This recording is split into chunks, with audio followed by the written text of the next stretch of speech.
fight. Oh my goodness, I know. So hello everyone. By everyone, I mean my Patreon supporters.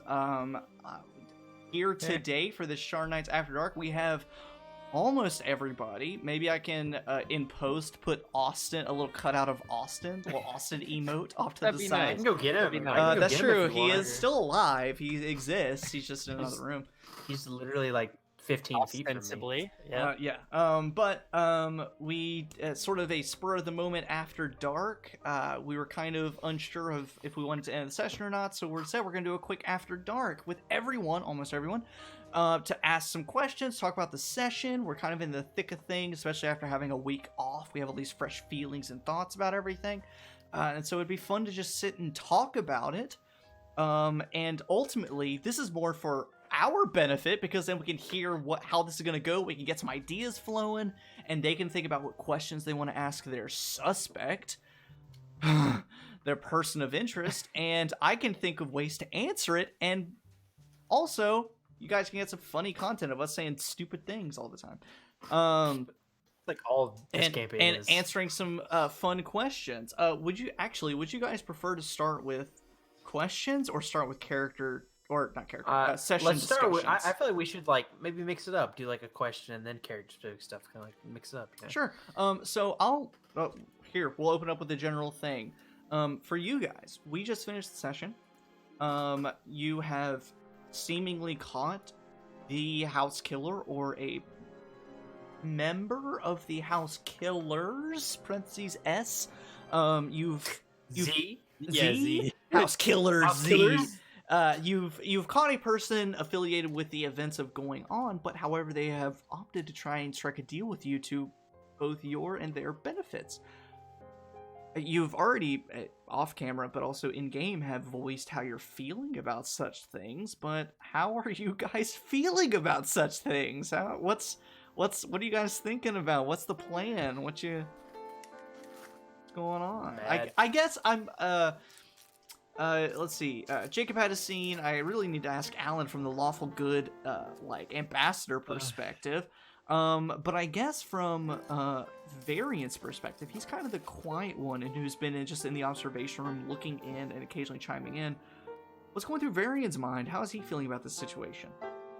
Okay, I think he's split in this moment. I think he is partially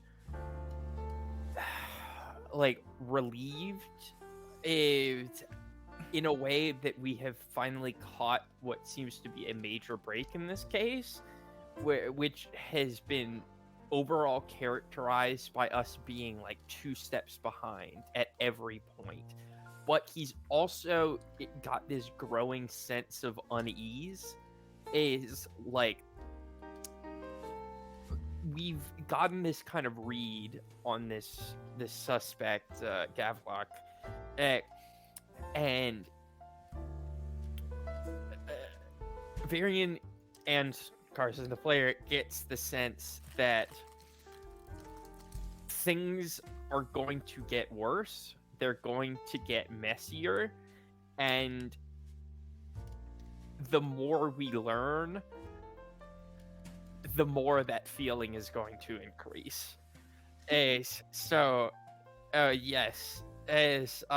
relieved that we've caught a break, but growingly uneasy in the face of just this kind of master manipulator, and sense that this guy, as scary as he is just the tip of the iceberg. And yeah, I can't chime in too much as the DM and the writer of this because a lot of you guys, I've said it out loud a few times. Whenever you guys express man, I feel this way about this plot or this character or this conflict, every time, that's usually I'm that's what I wanted. That's what I wanted to happen. And so in a weird, meta way, I'm the master manipulator. because I'm putting forth story elements that are making you respond in the way that I want you to respond. So I'm like, yes, Yeah, yes, keep Which going. is awesome. Logan gets to professionally toy with his friends. Yeah, I majored in And their gaslighting at my Yeah. university. I'm just imagining Logan like all bundled up with some nice coffee and snacks in his cozy apartment with like lo-fi music playing in the background, scribbling furiously, just like, yes, my puppets. No, dance." I posted on Instagram so long ago. I remember Jacob commenting on it, either in real life or out of game. But essentially, I was prepping for Sharn Nights, and my prep was just a Google Doc in Comic Sans that said Master Plan. Awesome. Hate it. Oh man, but that's how it feels, and I love it. I'm glad that the things are landing. As a DM, it's amazing when the things you want to land a certain way do land a certain way. Like, that's an amazing feeling. But also, I feel bad because I'm like, oh man, I'm manipulating them. And okay, I want to ask you a question. Oh shit. If you can't answer, that's entirely fine. But I want to know, did you expect us to catch this guy as soon as we did?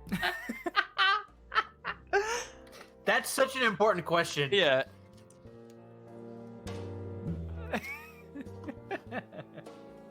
Because, I mean, I rolled like a 27 perception check. Donovan and I streamed together this insane series of spells Very to be able elaborate to take him plan. down. I don't want Logan to answer that, but I want that. I need you to. I would say I if like you that. don't I want need to you. know the answer, take your headphones off, pause, skip ahead Tell about me. 30 I need seconds. to know. Do whatever you need to. I need to know. This might be a little long-winded, but I think this is a good experience for my Patreon supporters to know how my mind thinks whenever I create stuff, and also for DMs who are thinking of stuff. This campaign, and another campaign I started DMing, a home game, I prep in a reactionary way. I essentially plan off of whatever happened that session. I am very rarely more than 2 sessions in advance. And usually the only reason I'm 2 sessions in advance is because I will prep a lot for one session, and then the next session just takes too long, and then I'm a session ahead. I am very rarely ahead of schedule when it comes to prep. But that has allowed the campaign to evolve in a very organic and natural way. And especially as far as characters are concerned, something that has allowed me to do is I can respond to what my players grab onto. Whatever they show an interest in, I can expand on that and essentially make the campaign what they want it to be. And boom, it's that done. And that's it's a fulfilling experience all around. And plus, it saves time. I don't have to spend weeks making a world. I can just respond by what they've done that session. Granted, I have the benefit of having 2 Eberron source books at my disposal to use. So there's that benefit as well. As far as this So arc, you're saying we did this to ourselves? yes. In a way, Incredible. you guys have made such amazing characters geared toward this style of play that part of after doing a few sort of basic, it's still very complicated and out there mysteries. Once you guys had done those mysteries, I was like, I really gotta up the challenge. And of course, like in the Eberron book, and also in general, there are magical items like the Cloak of Many Fashions, and Glamored Armor, and Warlocks can cast Mask of Many Faces and use that invocation unlimited amount of times. And so it sort of dawned on me, like, how difficult it would be to catch a shapeshifter with that kind of stuff in a mystery like this. How difficult it can be to catch a person who can escape and blend in at the drop of a hat. So that's kind of where the idea came from. That's not what the question was. The question is if I expect you to catch him this easily. No. Cool. I effectively Good. Yes, good. The first set of mysteries, the first trilogy of mysteries, I effectively wanted to paint it as immediately you're already behind, because he and whoever else is behind this has already planned out weeks in advance. They've gotten all their resources in place. They have people's schedules down. They have their disguises ready. They have every chess piece in place. And then it starts happening. And so by the time all the first three had happened, they had already happened. It was too late. But now you had the chance to get ahead. And so I had already... It's a next trilogy of kills, of murders, but I had only planned ahead the next two, because I knew that would take many weeks of gameplay to get through those those first two murders. And so I'd only planned the first two, and truly I had not...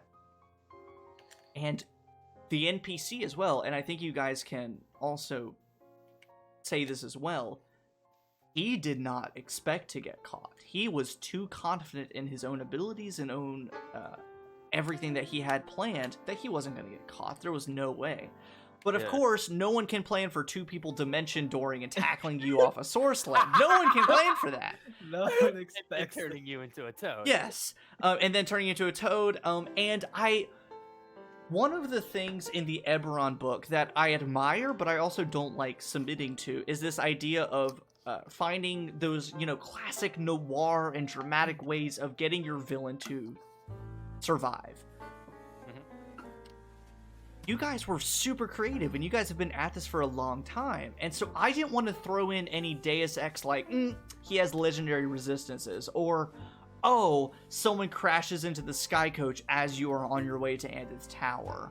Or random combat, a battle between the Bormar and the Dask breaks out in the skies around. Like, as exciting as that would be, that's not as fulfilling as getting this extra step and finding this out. And so, as much as there was the part of me that was like, no, I want him to survive, I want this to be, drawn out and dramatic, it's also more dramatic for you to get this far and to have this encounter. So... it was very fulfilling to I'm glad. have that moment where I looked at Barry and was like, buckle up, kiddo, we're going zooming. And I just dimension door. And then the fact that Carson was willing to be like, all right, we're doubling Sign down. up, yeah. Another dimension door. Hope you're ready to get hit by a motor vehicle. That's all right. I was fully prepared for something like that to happen. Because this was essentially my idea, and the thing is, it didn't matter who it was that I had that came out to the balcony. I would have done the same thing. Yeah, but the fact that it was Carson was easier for me, because I just texted Carson and I was like, listen, let's do this. This is gonna get I was like, I'm sorry, but this is gonna be a little crazy. I hope you can roll with it. And of course, and I was just like, don't apologize. I'm on board. It was more of an apology to Varian than it was to Carson. Like, I know. Because it's just like this very anxious child that I really like, but I'm like, listen. He's like 24. Yeah, I mean, you're still younger than me. Yeah. And, your daughter's almost the same age as him. Like, that's it. Anybody Still, younger He's than me technically is a doing fucking all baby. this. He's technically doing all this for your grade. Yeah. I didn't want him to fail, so I was like, hey, heads up. I'm ready Yeah, to Here's see the Darian's syllabus for report this on this. encounter. I'm giving it to you the day. I'm Yeah, giving they're it gonna to be you like, 5 well, you failed to catch the serial killer. There is blood on your hands, and you get an F. Jade, you get it. I love that. How embarrassing. I love it. Yeah. We're at the 15-minute mark. I'm gonna try and keep up because I know we can just sit here and talk forever and ever. This was a fairly recent question, but I don't remember if I asked everyone this, so I will kind of let anyone answer. I think some of you have already answered before, but if you have not, it'd be fun for you to answer, and whoever comes up with an answer first. If your character, and vague characters from one shots or whatever else, if your character had a Florida man headline in the newspaper about them, what would it say?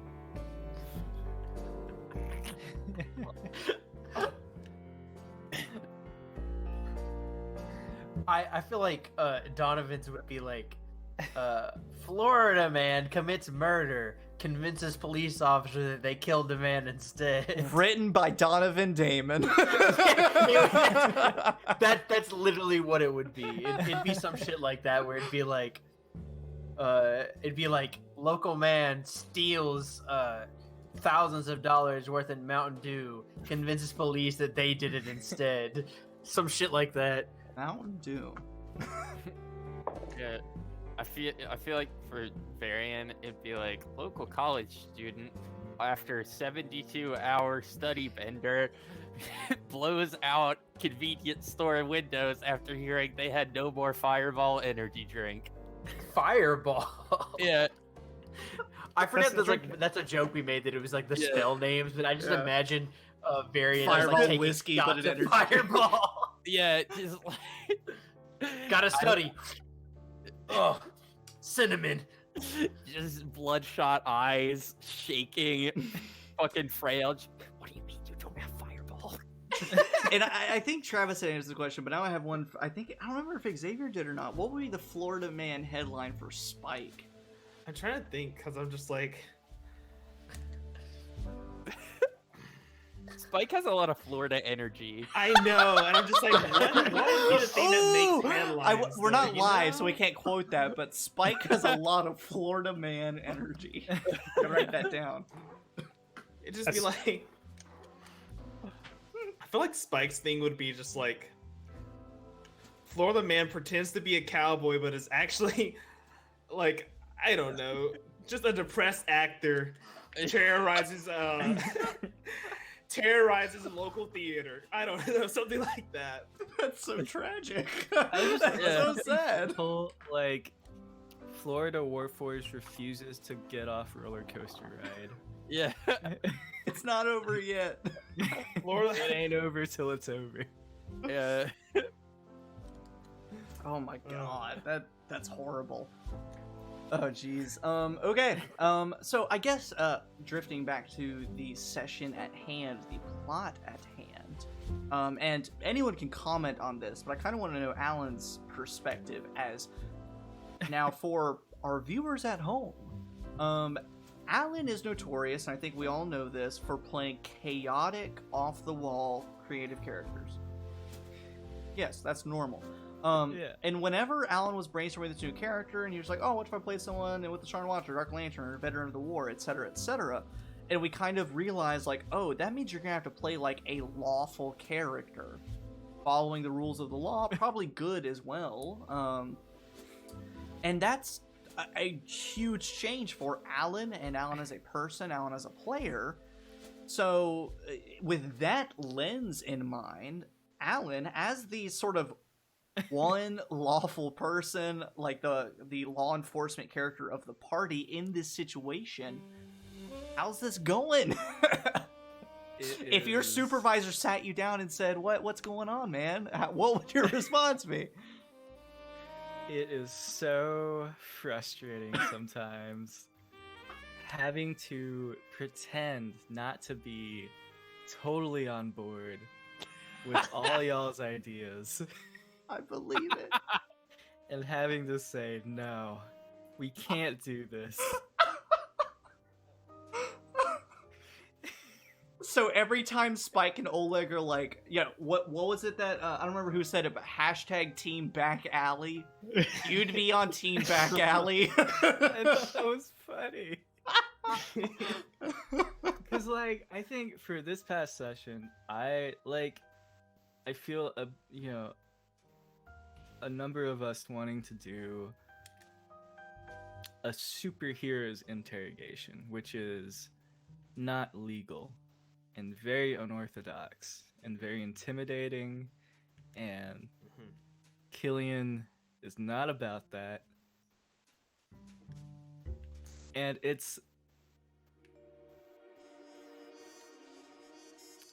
I think it's I like the challenge of like trying to change my mindset entirely.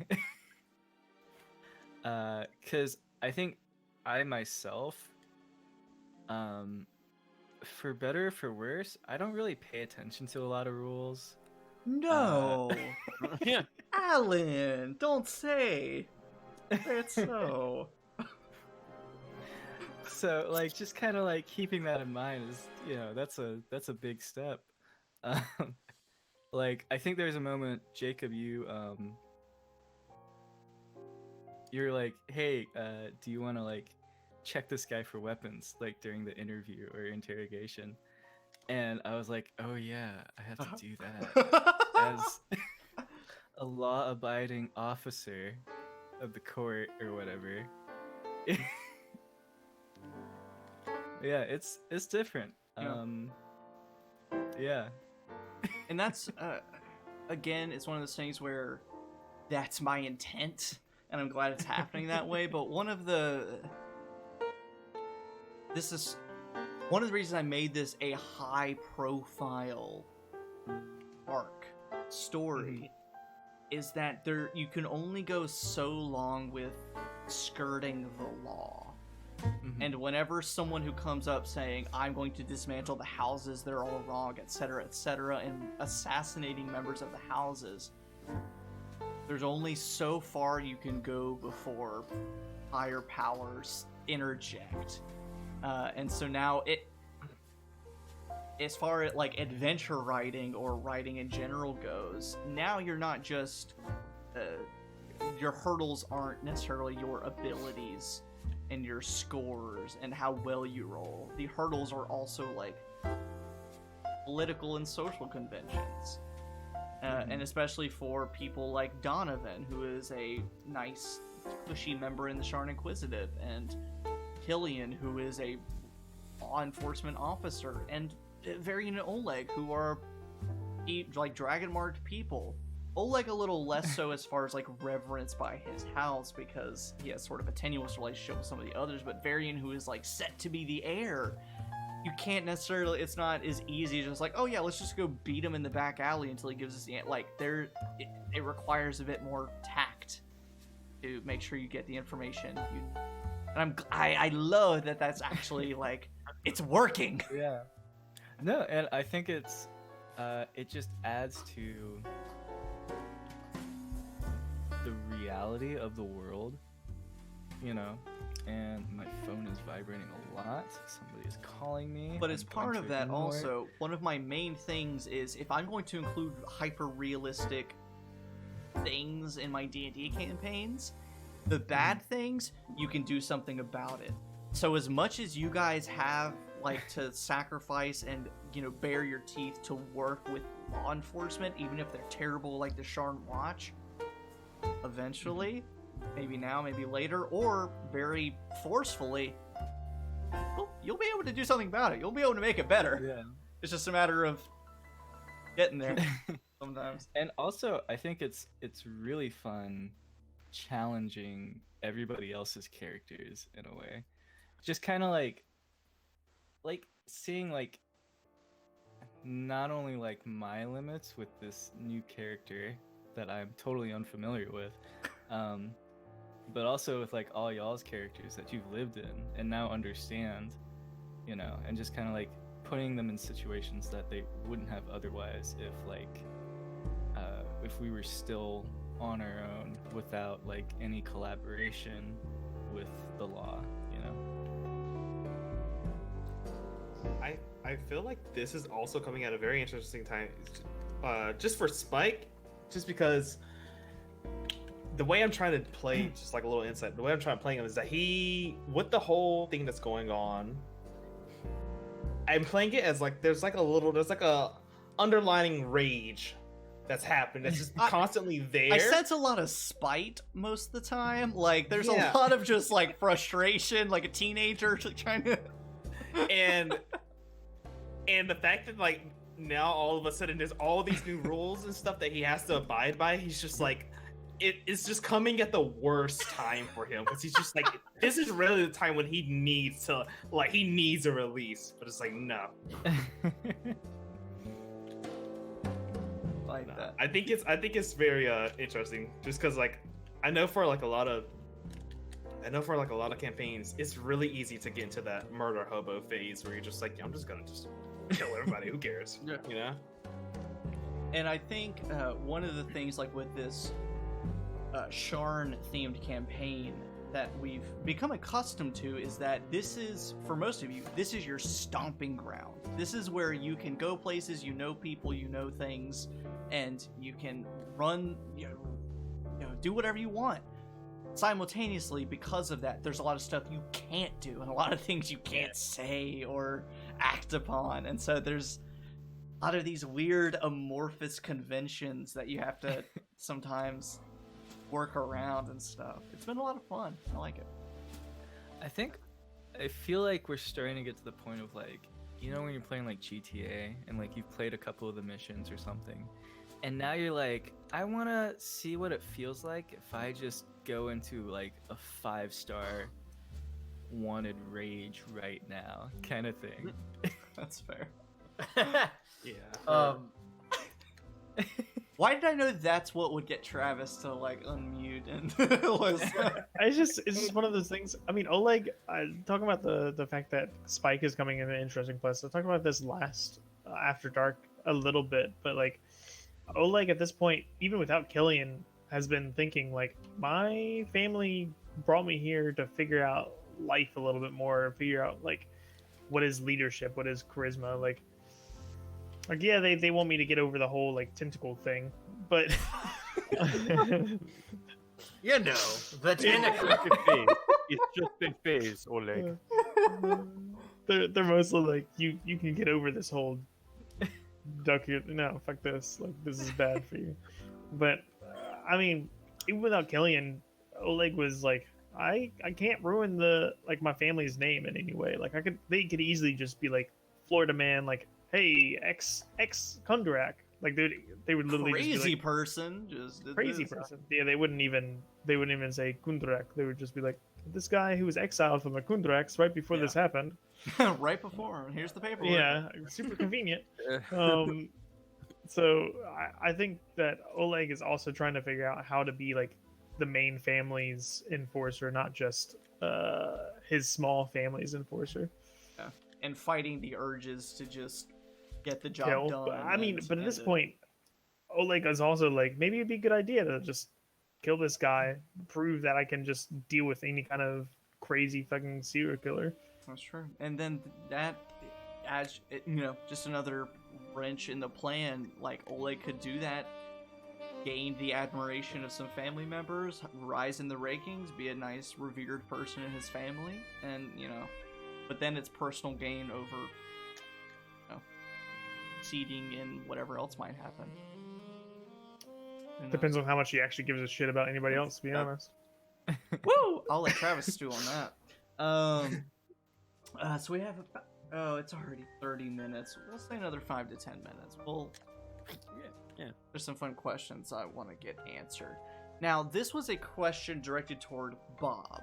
And I mentioned to Carson, a lot of the questions were directed toward Bob. I am so tickled and delighted that everybody enjoyed Bob. Thank you all. People really stand Bob. However, I think that the heart of this question speaks to all of you to a certain degree. So the question as written from the Twitch chat was, Bob probably learned useful skills during his time as a cop. Does he feel bad when he has to pull on those skills, such as communication, any physical skills, or knowledge of the law, etc.? Now, the reason why I say that the heart of the question is for everyone is because I think Spike, as being a creature built for war by House Cannith, or Killian, who fought in the war and is currently a member of the law, Donovan, who was sort of a member of the Boromar clan and sort of, I use the term very loosely, but a soldier of the Boromar clan, a member. Bob, in that respect of being a Sharn Watch officer, no longer a Sharn Watch officer, and Oleg sort of being a but a strong family enforcer, and now you're sort of on your own making your you know, so essentially your past life influencing your current actions and life. If that makes you feel like, if you don't think about it, if it's something that kind of makes you feel bad, or you think about, you know, whatever that might bring for you, how, like, what does that do? And I guess since the question was originally geared toward Bob, Carson, if you want to kind of start with that leading answer. Yeah, I mean, I think Bob lives with a certain degree of guilt, for his past actions, because, I mean, he quits. His divorce was the breaking point, and when kind of everything, but he kind of began over time to realize, I mean, he went into the Sharn Watch legitimately to help people. Which, I mean, some people do that. Enter law enforcement to help people. A lot of people do it just because they like wielding power over others. But Bob went in wanting to help people, and over time he started realizing that what he was doing, the system in which he was participating, was not helping people and was in fact the opposite, hurting them. So I think he lives with a certain degree of guilt for that. But in terms of the skills he learned in the Sharn Watch, I don't think he necessarily feels bad about bringing them to bear in a new capacity with which he can help people. I think he realizes that he was part of a larger bad system, but the skills he can take away from that can be used to help others. I like that. I like that. What does everyone else think about whatever characters that might have rung home with? I would say that Donovan probably has a very similar amount of guilt to what skills he learned from being essentially like a gang member. It's not the skills or the act, it's the system that promoted those things. And I think that for Donovan, at least, like, the skills he learned or in the position that he has is because of that criminal organization. And I think he has a lot of guilt that he even has those skills to begin with. Because he was just like, he was a kid that was new to the city that needed something to do, a way to make a living. And he did what he had to do. But also because of the actions that he took, other people suffered. Whether it was people he cared about or just random people as he was doing business for the Bormar. But it's kind of similar to Bob, but I think that Donovan, I don't know, has made quite the same amount of peace with it. And he's not the kind of person that would show this, but he probably still is very, or not probably, he is still very, like, very beat up about the fact that the only reason he does what he does is because of, like, criminal connections. And it's why he has such a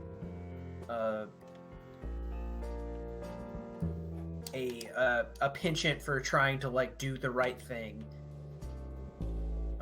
As much as he does not like authority because of reasons from his past, he still is very much so a man that has rules. But I'm sure hopefully it'll come up eventually, because it'll be fun to RP, because Spike has seen the tattoos at this point. And I don't know what that means for Spike, because you said that and I was like, I don't know what that means for Spike. But I think I know what that means. I also I also made up a rule. I just made up a thing in the world, like, that Boromar people have, like, Yakuza style tattoos, because that'd be cool. That's fine. Thanks for going with that. No, yeah, that's like half this campaign. Just pick up stuff and we'll go with it. My bad for making up that rule, but, like, whatever. So, I guess, but yeah, same question, kind of how your past life and histories influence your current actions. I know Alan's in a particular position, being sort of law enforcement in that way, but also passed from the war, and almost he and Spike are honestly inverse positions, but kind of, where you both started in the war and then went in opposite directions. I guess I am very eager to hear kind of the two of you about how your skills you learned during that past life influence your current life. Yeah.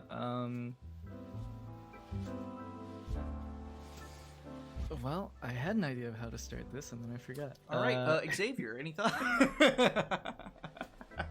For Spike, Spike's whole thing is that he wants to find a way to use that, because I think Spike is still trying to find like his purpose without the war. And so being able to rely on those old war tactics and skills and stuff, I think that he enjoys it, not in like a weird way, but just like, hey, I'm actually like getting something out of this, you know? Yeah. Because I mean that's kind of the part of the reason why he became a bounty hunter, is because normal society things, they don't need you to be able to hunt down and shoot and beat up people, so but a bounty hunter does, so it's like, okay, yeah. But because I think since he was kind of made for the war, not being able to do war like things, it's just kind of very like a troubling feeling for him. All right, now I have to interject a question before Alan takes the stage with his answer. Great to Xavier and Spike. Two-sided question. When Spike arrived in Sharn, what kept him from enlisting in the Sharn Watch? Similarly, if in the future, at the end of this arc, whatever happens, if the King's Citadel said, "I like you, we want to enlist you as an agent of the Citadel," what would Spike say? So sort of two sides. What kept Spike from joining the Sharn Watch, and what would he say if he were offered a place at the King's Citadel? I think so. One of the things that probably kept him was all the red tape. And if he was offered, depending, he may say yes, but more than likely he'd probably say no. Because the nice thing about bounty hunting is that you're your own boss. So you kind of just, you don't really have to answer to anyone or abide by certain rules. You just catch the bad guy, you bring him in, dead or alive type situation. So, okay. Being able to just kind of go all out, get into that, because one of the things, and I brought it up when we were like at that big event, but like one of the things about Spike when he's fighting and when he was in the war is that one of the big things is that he stopped counting, and he stopped like, memorizing like who he killed and everything like that, because it wasn't necessary for him. So being able to just kind of just do that without having to follow all these rules and answer all these people kind of puts him back into that mode a little bit. Yeah. I have so many more Spike questions I can ask. So Alan, it looks like you had something else you want to say about that question? Yeah. I was thinking about I think the last time you and I talked about Wendolyn together and how That's a whole nother can of worms. Yeah, that we'll oh well, that's for yeah. I just to in the beginning of this thing, her big thing is like helping Sharn. She lived in Sharn, is raised by Sharn, was molded in the Sharn. I was born in Sharn. I suckled at the teat of the city. But she has that kind of sense of like a duty to give back, And I was kind of thinking for Killian, just trying to find another kind of a similar idea as a core part of someone, but from a different angle. Because I think it's really fascinating how two people can be completely opposite in every single way, but still like come from a root, a core moral and belief, you know. And you got your finger up. Is that to say something? Yeah, that's just like I have an idea and I have something to say, but I don't want to interrupt. Okay. And so I thought for Killian, I wanted to explore a bit about, you know, the war and how it's affected Eberron as a whole, all the people as a whole. Because, you know, I personally don't really know anybody that has been in a war or on a battlefield, but I imagine it's, I don't know, especially with a war that's been going on for however long this one is, like hundreds of years, right? Yeah. Like pretty much as long as every generation remembers that is alive right now. And I feel like for Killian, that he feels like whether he did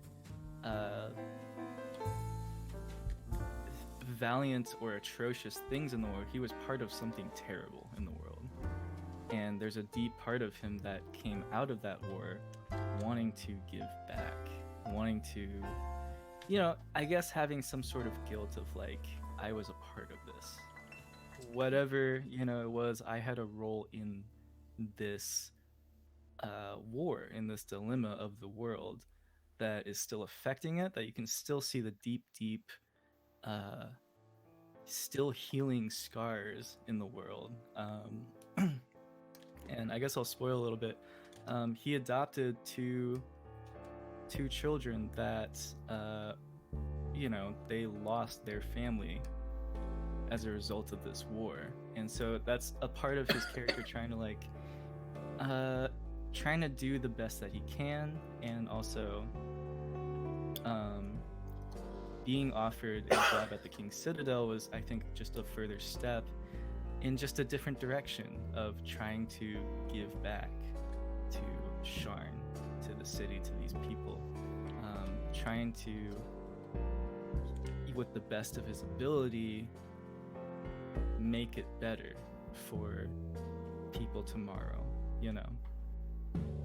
And I think it's like, you know, had he lived, you know, a similar life as Wendelin, he probably would have gone that route, you know, going with Order of the Alley or some other like shadow organization that is trying to, you know, be a guardian angel of the city. But for him, he was given this opportunity with the King's Citadel, and so he's going that route, and that's molded a lot of him and has made him in a lot of ways a polar opposite towards a lot of the people in the party, but with still that same intention as I assume a lot of people in the party have, of like wanting to be in some ways a protector, someone that can, you know, help pave a better path for people in Sharn. So yeah. And that's kind of why I wanted to ask the question that way with you and Xavier's, because you and Spike had sort of different entry points to the same thing, but then ended up pursuing your own paths. It's going to be interesting. I hope we are able to explore that more like in game, because I think that'll pose some very interesting developments. Yeah. And the first thing I was going to say is you were talking about how Wendelin and Killian were similar to different pathways, but have at the same core pillar of their beliefs. And I think that's what's made, I think everyone can speak on this, what's made adjusting to this new character so difficult is, one, because we're playing with you, Alan. We know how you play characters and know the kind of characters you make. And so and especially playing with Wendelin, we have certain expectations of what your character is going to be like. And so Yeah. we already have this predisposed Like you shit in an alley, bro. Yeah, we have these predisposed interactions, these reactions to whatever your Hey, character's just gonna saying, birds don't have butt muscles. They just kind of poop wherever. Stop so, it. like- Stop it, Alan. Foul. We Foul. have these predisposed interactions and reactions to what your characters are gonna do and say and how they feel and what they believe, and then it's not that. And so it's keeping us on our toes of like, oh, okay, oh, Alan's a goody two shoes right now. Yeah. Oh, and so it's very interesting to play alongside you doing this lawful good stuff. That's not you what you're doing. That's not your character type. Like that's not what you do. It reminds me of back in my high school. There was this guy. Back in my day. I don't remember his name. We'll just call him like Liam or something. Yep, It Liam. wasn't Liam. Liam O'Brien. Jeff Phil's fucking Liam. Dude was a total pothead. Like everybody Oh. knew it. Like he looked the part, right? Yes. Like he always looked like he was about to fall asleep. The hemp with drug rug Baja, with the hood, yeah, jackets all the time. And in English, I think junior year English, or sophomore Learning year about English, rhetoric, of course. Mr. Gillespie was like, he was super into it, and he even did. This was after like prepping us to do like speeches in front of each other, excerpts from Shakespeare, to prep us to like be on a podium in front of people. Yeah. And then like the next week or month or so, he was like, all right, you guys are gonna pick a topic and argue, have a debate, like a bona fide debate with like, you state your points, for the crowd, and then listen to the other person, do a rebuttal. And Liam, he picked the argument of marijuana should be illegal. And Should be it was- illegal? Yeah. Okay. Like being against the legalization of marijuana. And we all laughed. Sure, like as you do. when he said he was gonna do that, we all laughed. Yep. But the thing is, he probably did the best job as a debater than anybody else in the class because he actually like put in the effort. Because he cared Was about he the a- topic, and so he was he a master So he debater? knew- Shut up. Master debater. Yeah, Shut up. Shut up. But anyway, it just reminded me of that. Just a little segue. It doesn't matter what side of the topic you're on, you're kind of a master of the topic in general, kind of thing. Right. Like, Yeah. Like you're aware of it. Yeah. Interesting. Alan out here with the Understand humble order, brags. You must understand chaos. I'm not saying Sure. I am aware of what it's like to be, I don't know, Killian. I would like to be Liam one day. Sure you would. With that, we are at fucking 50 minutes. God, we could talk about this forever. I love hearing your answers because it's so good. I'm excited. That's it for this time. Thank you for all my Patreon supporters who give me money monthly, give me Wendy's 4 for 4 each month, and you can get some cool D&D Right. content. I'm gonna have some more streams and VODs and things for you, some more of these videos, and some more like specific tabletop RPG content for you to use and steal. With that, everyone say good night. I don't know. Is that a thing? Good night. Yeah, that's Good what night. I thought. Motherfuckers. A good Travis Hello. wave doing the Oleg arthritic. Yes. I am going to bed now. Please go away. Right. Happy anniversary. There are a bunch of strange people in my house. Oleg just finger clenched to the trigger, shaking. Oleg legit is just like waiting for this to be all over so he can go yell at the people at his home to get the fuck out. Yeah, I want to talk about that so much, but that's for another time. That's a whole other thing. We haven't gotten there yet. Because Incredible. I think I told you guys, I spoiled this for other people. Whenever we had our sort of individual scenes after you guys got out of jail, the scene with Cornelius and his dream sequence, that was one of the first things that came to mind, and that scared the shit out of Austin. There is a specific scene I have thought about for Oleg for months. I have had a scene in the barrel, in the chamber, waiting to go The chamber. for so long. Ready to fire into Oleg's skull. right into his butt. So is actually Logan with his finger on the trigger. Yes, it has been me all along, waiting never to saw shoot it coming. Oleg in the butt. I'm so pumped. I told Rachel about it. She was like, "Oh my god, you have to do that." I'm like, "I will." It's just you gotta wait. You gotta time it. It's all about timing. With that, thank you to all my Patreon supporters. You're wonderful and amazing. And I hope we can do this very soon. And I have not actually told my players this. But What? if I reach 10 Patreon supporters, I'm at 9. Alan was number 9. If I reach 10 Patreon supporters, we'll do a nice, lovely live fireside chat with all of our players. Get some nice drinks ready. Get some Carson, do it. questions ready.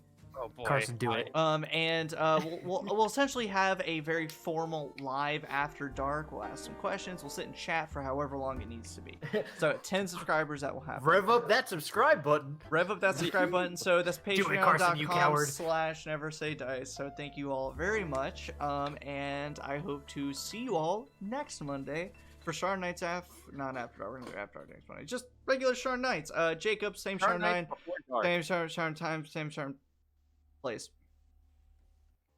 It's just a Sharn place. place. Darn.